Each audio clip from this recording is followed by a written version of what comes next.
Hey VC, it's Matt again, just coming back to make another video.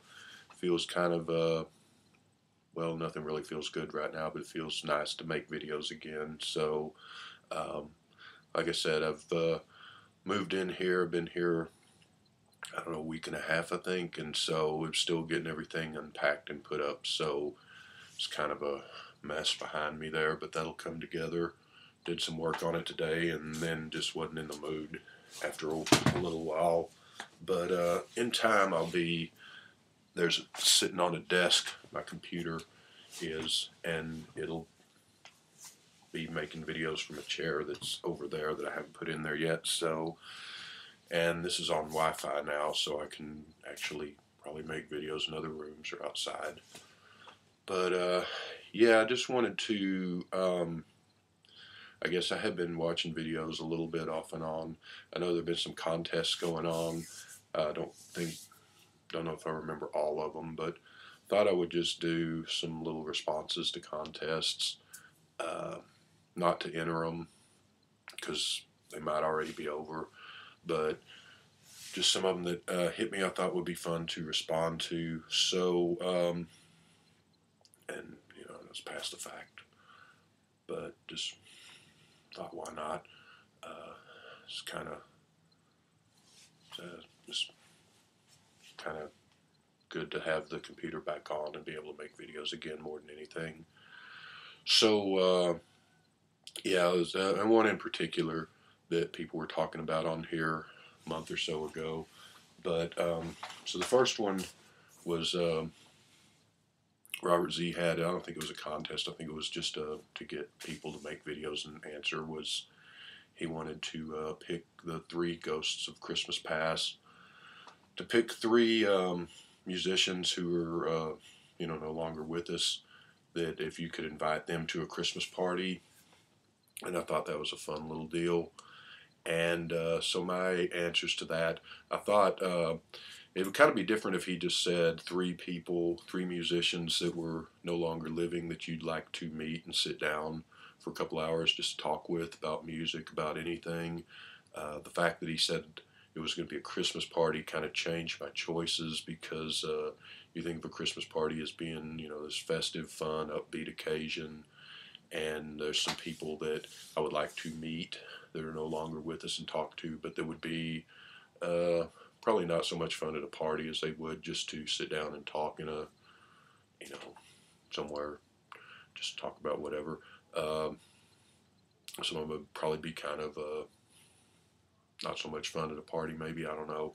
So I was thinking of people that would specifically be fun at a, you know, kind of fit in, have a ball, liven up a party situation. So my choices were, first off, Keith Moon, obviously. I think, you know, he might trash your house or something, but other than that, he'd be a lot of fun. He'd be acting all Moon the Loon crazy and show up with his, you know, dressed like a giant bumblebee, and no telling what he'd get up to, but he seems like he'd be a lot of fun at a party. My second choice, kind of a tie, so it could be either or. I thought Otis Redding, Otis Redding or Sam Cooke seemed like they'd be kind of cool and fun and in a laid back sort of way, but working well with the party, just sort of hanging out and having fun. So either one of those guys. And my last choice was Joe, Mean Mr. Mayo, had a I don't know if it was a contest, but he had a thing a while back where people asked him questions and he answered the questions. And one of the questions I put in there was your musical heroes, or if heroes isn't the right word, the people you like musically or look up to or whatever.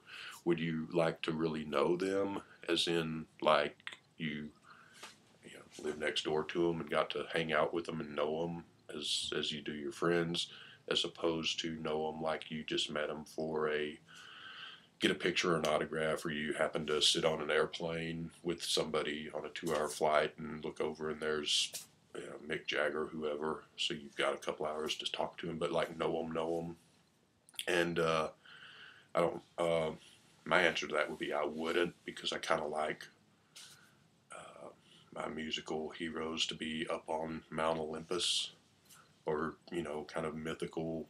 Even though I know that they're real people like all of us, but I don't think I'd want to know Paul McCartney as the guy next door. Look out and see him taking the trash out or coming over to sit around and watch a baseball game or something. I'd rather know Paul McCartney as the guy on the Ed Sullivan Show and Shea Stadium film and the Beatles and Paul McCartney, if that makes sense. But plus, if you really got to know those people, they might turn out to be, boring or jerks, and that would kind of ruin the whole, would for me anyway.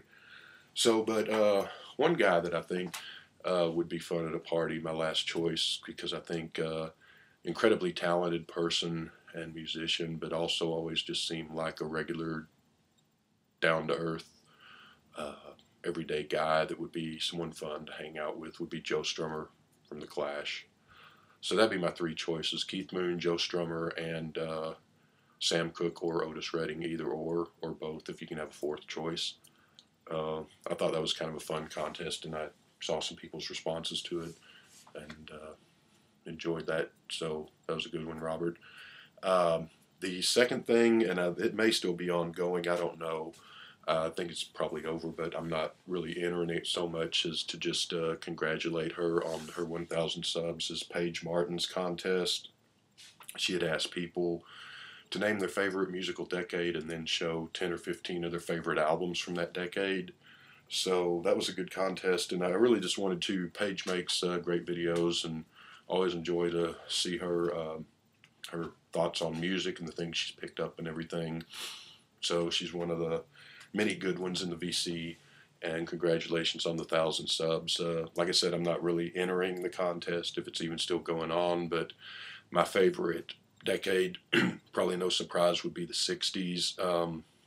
And if I were to pick out 10 or 15 albums, I didn't, but it wouldn't be a huge surprise. It'd be a lot of stuff that I've shown before. There'd, Beatles album, probably Beatles' second album, Who Sell Out, be a Kinks album in there. There would be a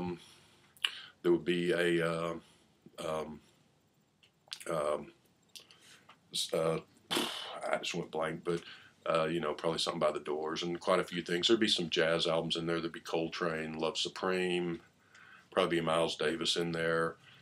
Vince Guaraldi's Charlie Brown Christmas would be one.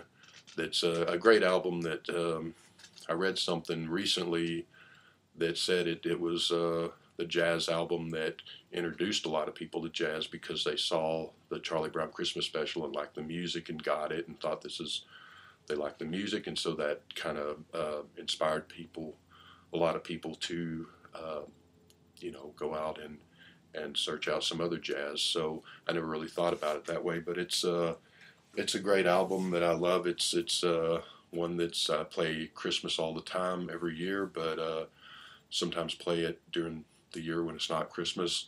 It's kind of a perfect blend of a pop album, a Christmas album, and a jazz album, and it's a really great one. So that would be that. And Piper at the Gates of Dawn. That's what I was trying to think of. That's one of my favorite albums. That would be in there. Another jazz album, and with jazz, I'm kind of there's a lot of it I like. There's a lot of it that's kind of just there and okay, and a lot of it that's kind of boring. But this one I don't have it on vinyl, unfortunately. Duke Pearson's Sweet Honeybee. This came out in 1966. I saw this on several years ago. I saw this on a message board, a music message board, and I really just picked it up because I thought the cover was cool. And but I really like it. And jazz is one of those musics that a lot of people find a little difficult, a little dull, a little daunting, a little challenging sometimes, more so than other musics, I think, other music types. But this is a really good, it's not too out there and avant-garde, and it's not dull at all. It's just really good music. It's really kind of a user-friendly jazz. And I've never really seen it mentioned on here, but 1966 Duke Pearson. I don't have anything else by him. Don't really know much about him. Not sure if he's still alive or not, but I know he has some other records out. I just don't have any others, and maybe someday I'll get some. But I really like that. And if you're not into jazz, or you're kind of scared off by jazz, it's a good place to start because it's a pretty catchy and melodic and user-friendly jazz album. So anyway, there you go, Paige. Congratulations on your well-deserved 1,000 subs, which you probably have more than that now. And just wanted to congratulate you more than enter anything. The last one has to do with the vinyl lottery that we just had, and the Vinyl Vault won that, and I was one of the people that I entered it, but I also signed up to supply one of the prizes. And there was I saw some videos, some people got commented on or got upset. I don't know how to best say that, but another person on here that has vinyl in their name, I don't know. I don't remember the person's name. I'm not subscribed to the person, and I didn't see that person's video that sort of caused a fuss. So probably not really qualified to comment on it. I don't want to assume anything, but from what I got from it, this other vinyl person said something along the lines, and if I've got this wrong, I apologize to the person that made the video, but I think it was that the having this contest where somebody got all of these 29, 30, whatever records or other prizes was a little over the top, a little ostentatious, and that kind of took the contest, I guess, to task, or maybe the people in the contest or the contest or both, to task for saying that that money could have better been spent to help people in need instead of somebody getting 30 records.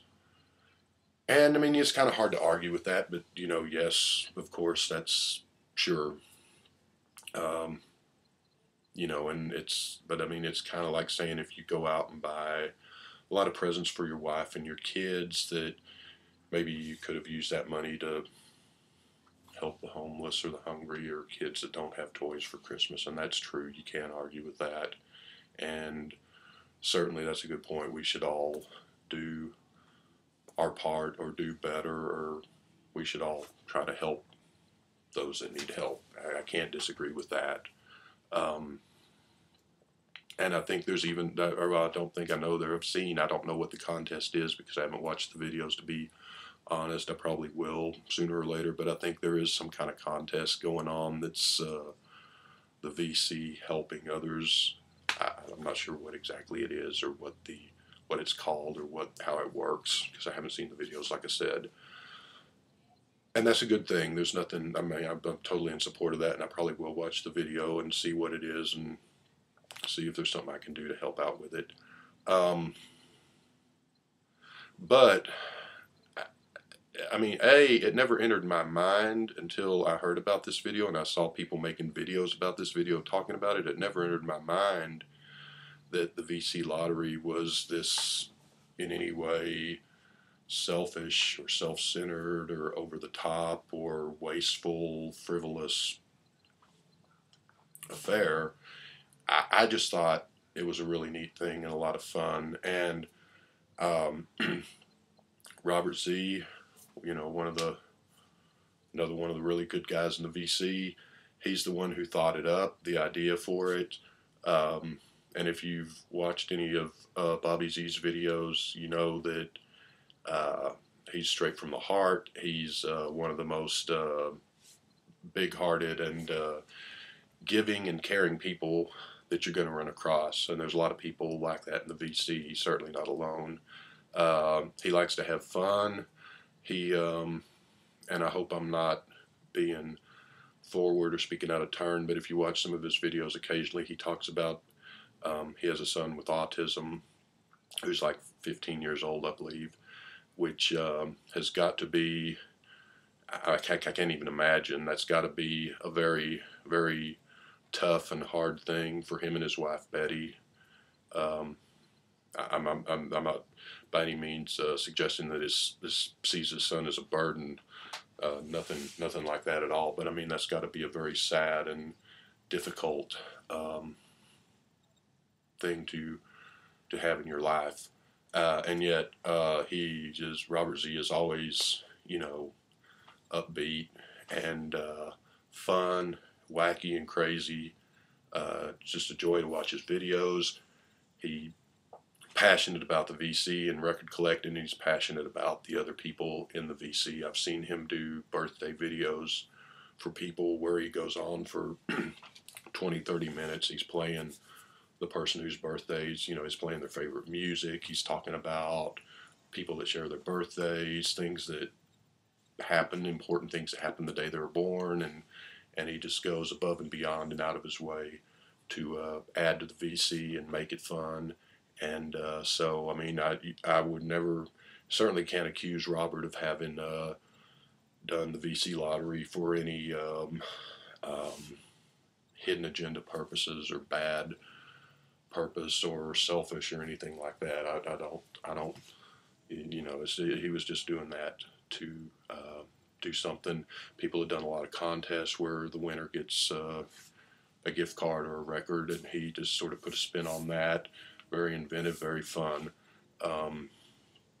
And the thing was, he took a chance. Well, I mean, it's a contest, so it's not a life or death chance, but he took a chance on that contest because he asked people to, for each letter of the alphabet, so he needed 26 people to sign on to this contest for it to work, where people made their entries and he drew the winner from the entries, but the person that won, he was asking 26, he was in it too, but I mean, so I guess 25 other people in the VC to join in with him and supply the prizes, which could be a record or a music-related book or poster or whatever, to supply the prizes to this person who won. And, and each person was assigned a letter in the alphabet.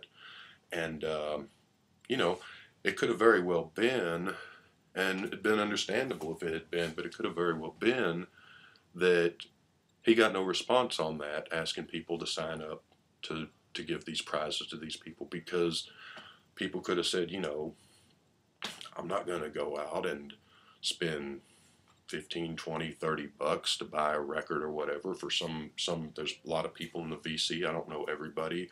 Whoever wins might be someone I don't even know, and I don't want to spend, money's tight, I don't want to spend 20, 30 bucks to buy a record and send it to someone in God knows where. VC people all over the world. It could be someone in Kansas. It could be someone in Japan, And so there was a big danger that he might not have gotten 26 people to sign on for this thing. And in fact, he didn't get 26 people to sign on. He got, I think it was like 29 or 30. He had more people that wanted to participate in this than he had letters in the alphabet, so he had to double up.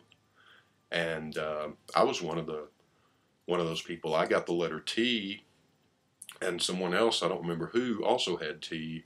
I think the letter N had 2 people attached to it. He even got to the point where he got tired of giving out letters, and he gave out the number sign, which Shannon reviews, Shannon Lightbreeze, she got the number sign, and she ended up sending the winner 10,000 Maniacs record. So what that,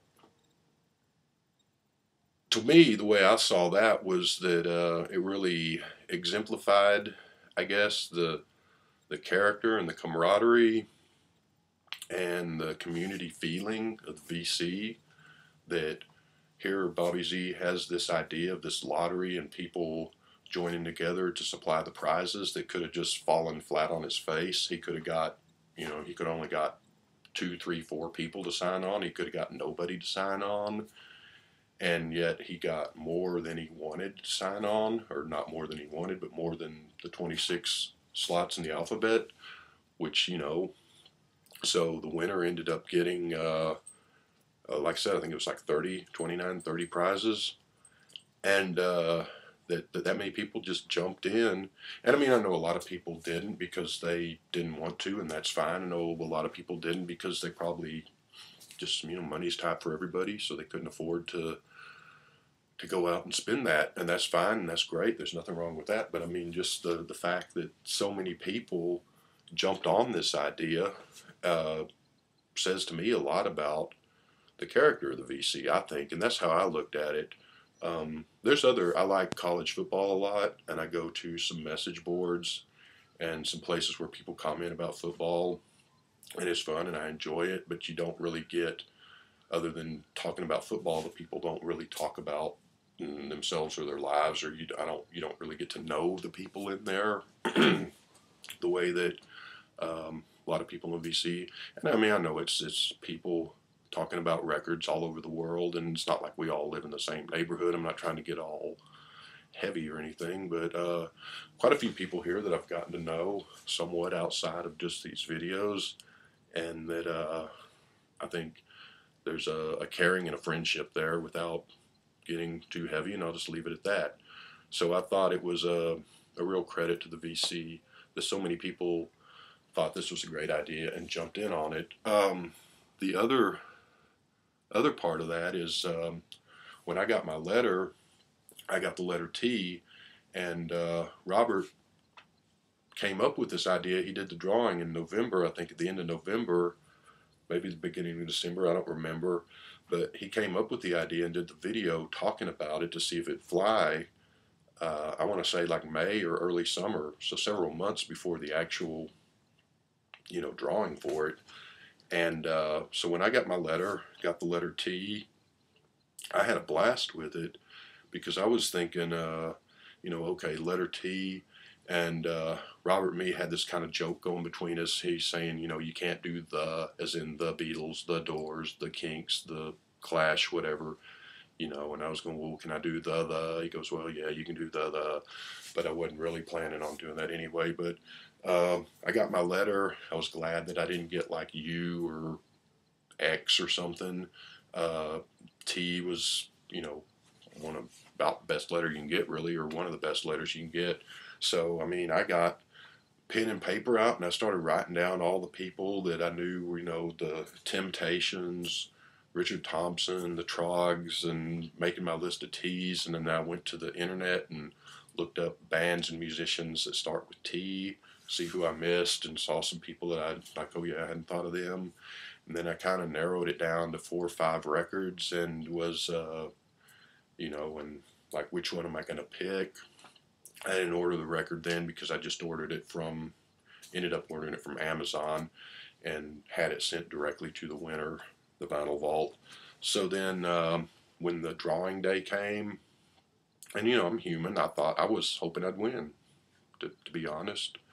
I don't know that that's selfish. I mean, maybe it is, but you got to have some fun in life. And, but then I thought it was great. I thought it was a lot of fun when Robert did the drawing, that he didn't just have, here's the names of the people that entered in a bowl and reach in and pull out the name and, Susie Q's the winner. Thought it was great the way he had written everybody's name on a deck of cards, and he would pull out the name, and he'd pull out a card and show it, and it'd have the name, and if your name came up, you were out of it, and down to the last person standing. So he was showing the cards, and up here's Joe, mean Mr. Mayo. Sorry, Joe. Here's Rockboy 680. Better luck next time. And my name didn't come up till I don't know, like 3/4 of the way through. So I was kind of on the edge of my seat, saying, "Oh, maybe I'm going to get it." But then when my name came up, I was like, "Okay, well, shucks, I didn't win, but who's going to win?" And I was, kind of edge of my seat and excited to see who was going to win. Well, Vinyl Vault wins, and great for him. And I had heard of him, but I had not subscribed to him because, like I said, there's so many people in the VC that you just new people coming in and stuff. You can't get to all of them. So I didn't know who he was. So I went over to his channel because I had to get his address for one thing, and looked and saw some of his videos and watched some of them and subscribed and thought, yeah, this is a good guy who I probably would have found eventually, or maybe not, had he not won the contest. But, I was going to buy, I had narrowed it down, I was going to buy Traffic's first album. But when I went to his channel, I saw that he had some videos talking about Dave Mason and I think Steve Winwood or Capaldi. Can't remember exactly. And I thought, well, if that guy's talking about these people, he probably already has Traffic's records. And so ended up getting him a record by Television, their first album. But yeah, so I mean, it was just so I found the Vinyl Vault, great guy. Got to subscribe to his channels, and I've watched some of his videos and enjoyed them. Like I said, I haven't been watching a lot of videos lately because of what's been going on in my life here. But I've been watching a few, so I've enjoyed that, and also was very excited. And I haven't watched all of them, but I've watched several of them early on before everything happened with me. But when he would get, people would send him the prizes that they picked out, and he would do the opening and say, you know, well, here's Robert Z sent him a couple of Zappa albums, and other people sent him other stuff, and that was fun because I knew I had sent him the Television album, but I didn't know what everyone else had sent him, so I was looking forward to seeing what he got from everyone else, and that was a lot of fun. And he is going to, I think they're going to do it again this year, and the Vinyl Vault, and I apologize, I know I saw your name, and now I can't remember it, bad with names, and so that's terrible, but I apologize, but Vinyl Vault is going to sort of curate the project this year, I guess. Maybe it's going to, if it keeps going from year to year, maybe it's going to change around to whoever wins it kind of oversees it the next year, or maybe Bobby Z will oversee it some years. I'm not sure, but anyway, so it'll be back. But it was really fun to watch him open his stuff and see what he got. It was really fun to see everybody, so many people in the Vinyl Vault jump in and agree to take part in this kind of complex double layer contest and supply, go out and buy a record, or you know, some people maybe they just took a record out of the collection and sent it, whatever, but supply the prizes. And I think most people had fun with it and enjoyed it. I certainly did. I thought it was a great thing, and I just thought it sort of, like I said, I just thought it sort of showcased the spirit of the people in the VC. And to the guy who was saying that, you know, maybe he should have done something for the people that need help instead of buying more people records. Like I say, I mean, you're certainly entitled to your opinion, and you certainly do make a point. But on the other hand, I don't see anything wrong with having a little bit of fun. And yeah, none of us really need 30 records or 29 records or whatever, and we could live without it. But life's got to be sort of joyful and fun sometimes. So I just saw it as a fun and a kind of a touching thing. And so, yeah. Anyway, I know that, like I said, this was discussed a month or so ago, or more than a month ago, I think. So I'm a little late to the party, but just wanted to get my thoughts in on that. And hope y'all have a good, having a good Sunday here. And it's nice to be back